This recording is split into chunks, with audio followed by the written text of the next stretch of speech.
Acompañamiento Leo, proyecto académico que impulsa la lectura, la escritura y la oralidad desde diferentes áreas disciplinarias y de gestión en el espacio universitario. Impulsa estrategias formativas para la construcción de una universidad lectora y refuerza los principios del sistema modular de la UAM Xochimilco. Como parte de este proyecto, se llevaron a cabo charlas con profesionales investigadores de la Unidad Xochimilco. En esta ocasión, compartimos la realizada a Marisa Isunza Breña, quien desde su perspectiva y experiencia, tanto personal como académica, enriquece y fortalece el acercamiento docente a las competencias formativas dentro del marco del sistema modular. Yo me di cuenta de lo que significaba mi vida lectora cuando mi hija empezó a leer.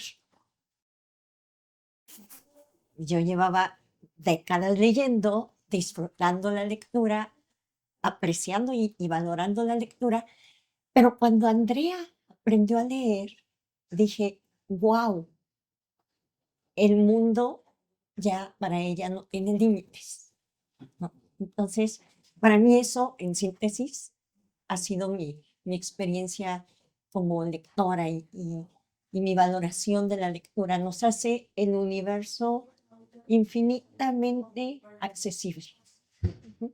En lo que quieras. Cualquier cosa que desees conocer, reflexionar, interrogar, profundizar a través de la lectura. Para mí también ha sido muy impresionante, tristemente impresionante, observar a través de las décadas y de los lustros la transformación de mis estudiantes en su relación con la lectura, en su aprecio y en su capacidad. No me gusta llamarle competencia, pero su capacidad para la lectura. Ahí en el módulo Conocimiento y Sociedad, bueno, tú sabes, un concepto principal y un tema principal es em, el concepto de conocimiento. Entonces, cuando en el módulo, en el programa de módulo, sobre ese tema, sobre lo que es la ciencia específicamente, el conocimiento científico, tenemos la lectura como lectura básica de 2 o 3 capítulos nada más de un libro de divulgación de Sagan que se llama, ¿cómo se llama el libro de Sagan? Porque no me acuerdo. Ahorita nos acordamos. No, pero el que vemos en el tronco interdivisional que tiene una portada negra con una eh, llama, con una vela, porque precisamente la idea es algo así como una luz en la oscuridad, la ciencia como una luz en la oscuridad. Pero es un libro de divulgación del cual solamente se pretende leer tres capítulos. Yo normalmente leía todo el libro con los estudiantes, no porque sea la gran profundidad sobre el concepto de ciencia, pero sí tiene elementos que a mí me parecen, ideas que me parecen muy importantes para que trabajen los estudiantes, como el concepto de pseudociencia, el concepto de la importancia de la ignorancia y de la alfabetización científica, una serie de temas que a mí me gustaba trabajar con ellos. Pero además, yo trabajaba hace 20 o 30 años, tal vez, estos dos libros. Uno de León Olivé, con un enfoque mucho más epistemológico y filosófico profundo. Se llama El bien, el mal y la razón. Y este otro de Luis González de Alba, que se llama La ciencia, la calle y otras mentiras, que trata los mismos temas, pero a nivel de divulgación. Y trabajaba yo los dos libros con mis estudiantes. E íbamos viendo temas por temas, primero acá y después acá y acá. Así. Y para mí era muy interesante y muy enriquecedor ese trabajo. Después empecé a tener que elegir uno u otro dependiendo del nivel pues de trabajo de los estudiantes, de interés de los estudiantes, de capacidades, etcétera. Y elegía uno u otro. Ya no podía ver los dos. Después tuve que dejar a Olivet y trabajar solamente con Sagan y González de Alba. Y después tuve que dejar a González de Alba y trabajar solamente con Sagan. Y en uno de los últimos trimestres que ofrecí el año pasado aquí en la universidad, mis estudiantes me dijeron que les costaba mucho trabajo comprender a Sagan. Y yo lloraba. Bueno, justo también estaba, hace rato que fui a mi cubículo, todavía tengo mi cubículo, a buscar estos libros, me encontré más literatura que veía yo con mis estudiantes para las diferentes unidades del módulo. Y también decía, wow, qué maravilloso poder trabajar a Barico, a Bolívar Echeverría, a Volpi con los estudiantes y con libros completos. Para mí, en este sentido de qué hacer, para mí siempre fue y ha sido mucho más importante poder ver a lo largo del trimestre 2 o 3 o 4 libros completos en lugar de una antología de fragmentos descontextualizados y sacados quién sabe cómo, ¿no? Entonces, elegir la literatura, elegir artículos completos, a veces a lo mejor no es libros, pero sí artículos completos sobre los temas que estamos viendo, pero como bien dices, ¿cómo hacerlos provocativos? Pues que tengan más relación con su mundo, con su realidad. Por un lado, esa sería una idea que yo he tratado de hacer. Ahora, estaba revisando mis libros y veía yo qué era lo que hacía para trabajar con ellos la capacidad lectora o la competencia lectora. Y entonces me estaba dando cuenta que además del tema propiamente dicho, por ejemplo, este libro de Alejandro Bárico sobre los bárbaros trata de cómo se ha ido involucionando tal vez la humanidad, ¿no? Esta dimensión humana de la humanidad. Pero estaba viendo yo en el prólogo del libro mis notas. Y entonces aquí yo les pregunto a los estudiantes, ¿por qué escribe este libro? ¿Y por qué lo escribe como lo escribe? Y entonces lo que yo he hecho siempre es, paralelamente a trabajar la temática del texto, trabajar la capacidad y la comprensión lectora a través de ese tipo de, de preguntas, de reflexiones que van pues más allá del tema propiamente dicho. También anoto, no les voy a buscar ahorita, pero anoto en mis textos, en mis lecturas, preguntas que les vayan fortaleciendo la formación de capacidad crítica y de pensamiento racional. Por ejemplo, ¿cuál es la hipótesis que trabaja el autor sobre no sé qué? ¿Por qué aborda este ejemplo para tal cosa? Y son preguntas que voy poniendo al margen del texto y elaboro guías de lectura y las voy introduciendo. Y hago mucho énfasis en el desarrollo de la capacidad, no solamente en repetir el tema y el contenido. Siempre elaboraba guías de lectura que les entregaba yo con anticipación.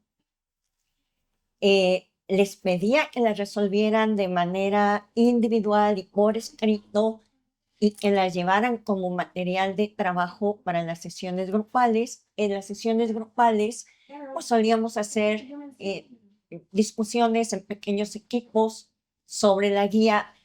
A lo mejor no toda la guía porque podía ser muy larga, pero ya yo elegía preguntas clave que íbamos a discutir dentro del aula.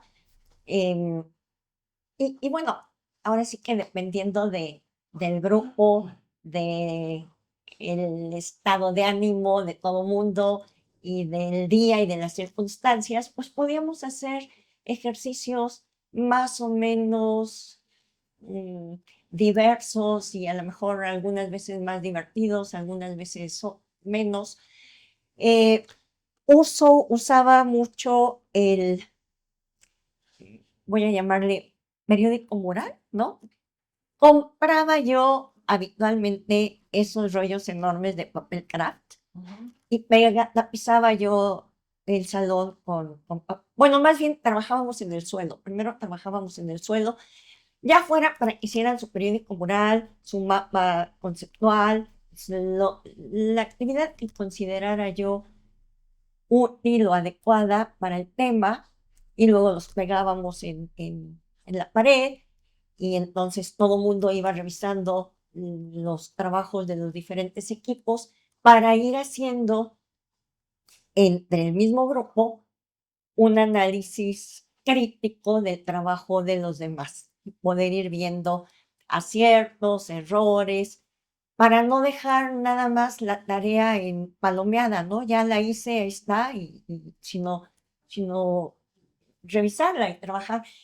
Eso ya tiene que ver con este concepto de evaluación formativa y evaluación como apoyo para el aprendizaje, ¿no? Ellas y ellos espontáneamente, y sobre todo a medida que fue en los últimos años, espontáneamente solían decir, manifestar su falta de costumbre para la lectura, su no me gusta leer, y lo que sí indagaba yo a veces era que si leían, porque tampoco es verdad que no leen. Y en algunas ocasiones o por algunas temporadas me di cuenta de que lo que ellos me decían era que leían, pues, libros un poco del género de autoayuda, quizá, eh, y novelas contemporáneas del tipo de moda, las sagas, ajá. Pocas veces sí encontré, pero pocas veces encontré chicas o chicos interesados pues, en una literatura universal más universal, ¿no? Y más clásica. Ujú.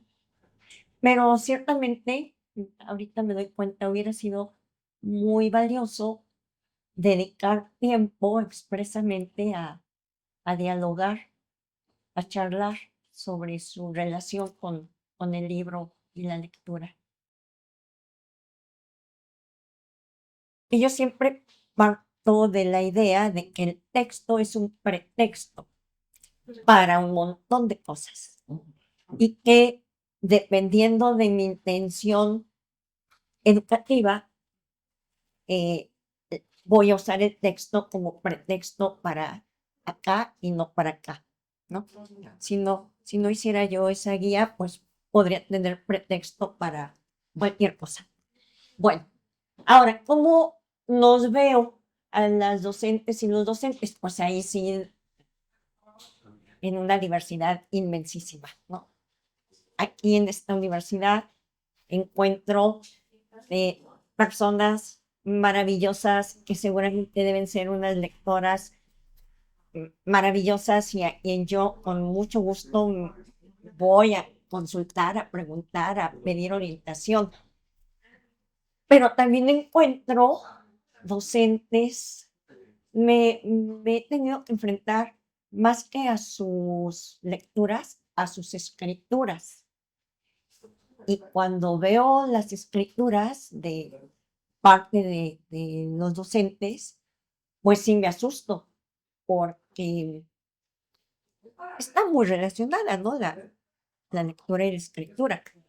Y si no hay una capacidad adecuada para la escritura,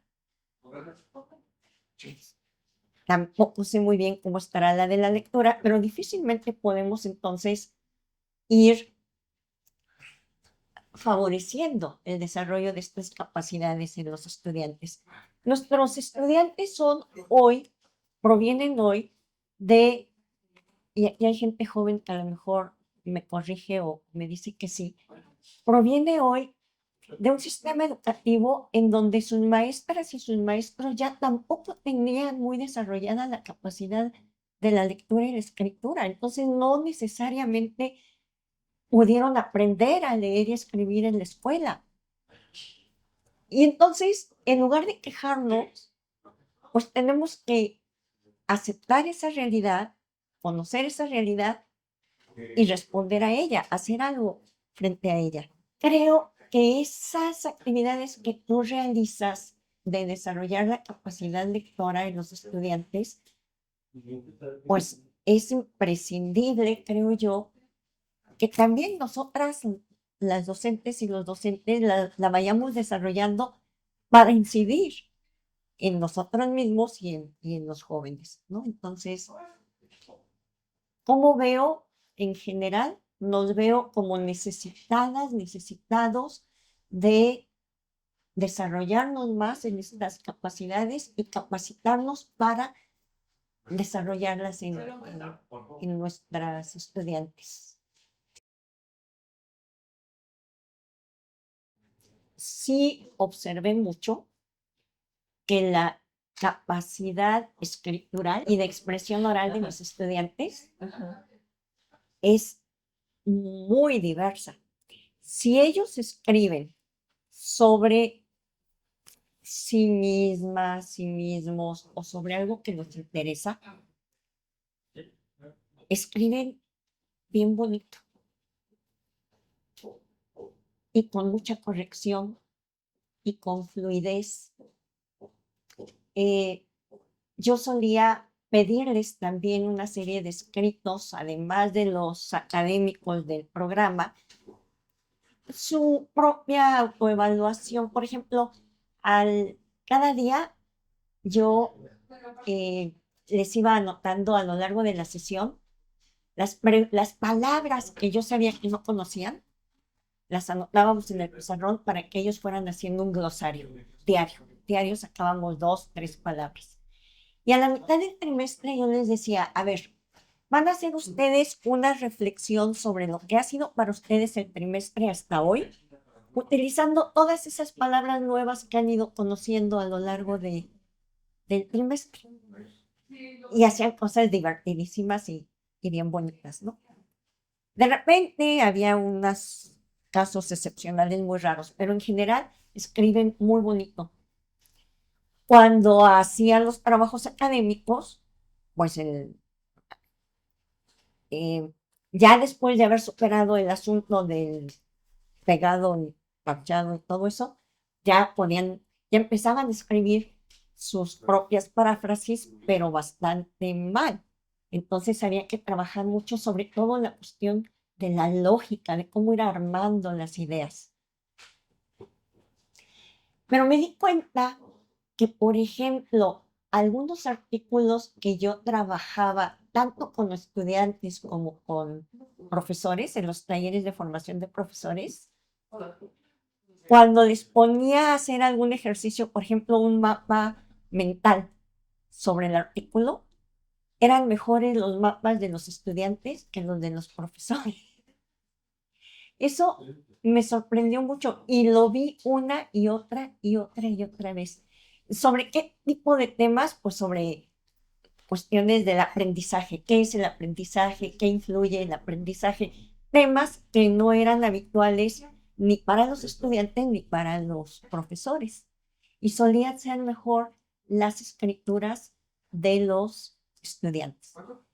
Y sobre la expresión escrita, sí observé normalmente, generalmente, que a lo largo del trimestre fueron mejorando considerablemente sus expresiones orales, que también yo las trabajaba mucho, ¿no? Mucho trabajo de exposición en el aula, de preparación para el congreso.